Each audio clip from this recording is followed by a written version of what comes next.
आचरण। एक गांव में एक अमीर व्यक्ति रहता था। उसका नाम तो था धनीलाल, लेकिन था वह बेहद कंजूस। उसका कहना था कि अगर आप अपना पैसा अपने पास रखेंगे तो सबको पता चल जाएगा कि आपके पास बहुत पैसे हैं।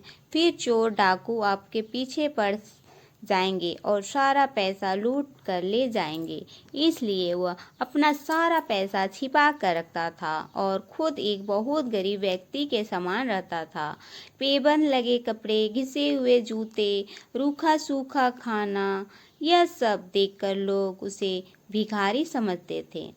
जिनको पता था कि वह धनवान है, वे उसे कंजूस कहकर बुलाते थे।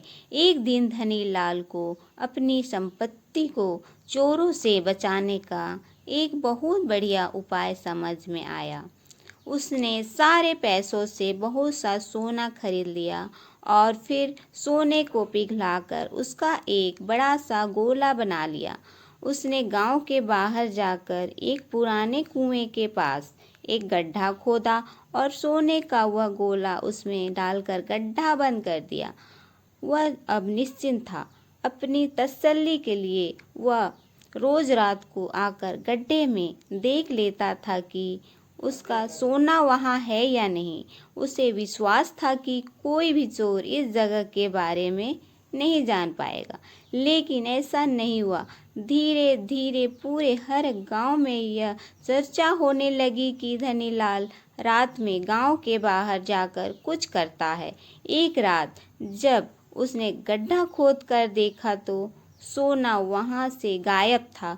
उसे गहरा सदमा लगा और वह चीख कर रोने लगा। उसके रोने की आवाज़ सुनकर बहुत से लोग वहां आ गए। धनीलाल रो रो कर अपना दुख बताने लगा। तब उसके एक पड़ोसी ने उसे कहा, धनीलाल, तुम एक भारी पत्थर इस गड्ढे में रख दो और समझ लो कि वही तुम्हारा सोना है। यह सुनकर धनीलाल को बहुत गुस्सा आया। तुम मेरे सोने को पत्थर जैसा बता रही हो। पर वह समझ गया कि पैसे को अपने और दूसरों के हित के लिए उपयोग करना चाहिए। गुरुकुल में रहने वाले शिष्यों ने एक दिन अपने गुरु से प्रश्न किया, गुरुजी, धन, कुटुंब और धर्म में से कौन सा सच्चा सहायक है? गुरुजी ने उत्तर में एक कथा सुनाई। एक व्यक्ति के 3 मित्र थे। तीनों में से एक मित्र उसे अत्यधिक प्रिय था।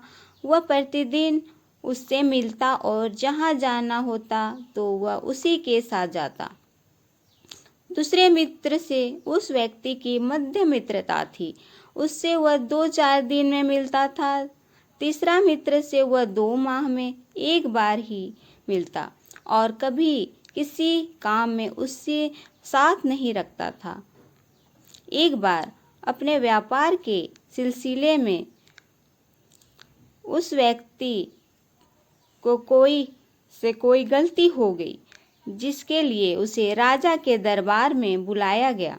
वह घबराया और उसने प्रथम मित्र से सदा की भांति साथ चलने का आग्रह किया, किंतु उसने सारी बात सुनकर चलने से इनकार कर दिया, क्योंकि वह राजा से संबंध बिगाड़ना नहीं चाहता था। दूसरे मित्र ने भी व्यस्तता जताकर चलने में असमर्थता जताई, किंतु तीसरा मित्र न केवल साथ चला बल्कि राजा के समक्ष उस व्यक्ति का पक्ष जोरदार ढंग से प्रस्तुत किया, जिस कारण राजा ने उसे दोषमुक्त कर दिया। यह कथा सुनाकर गुरुजी ने समझाया, धन वह है जिसे परम प्रिय मन जाता है, किंतु मृत्यु के बाद वह किसी काम का नहीं। कुटुंब यथासंभव सहायता करता है, किंतु शरीर रहने तक ही। मगर धर्म वह है जो इस लोक और परलोक दोनों में साथ देते हैं और सभी प्रकार की दुर्गति से बचाता है।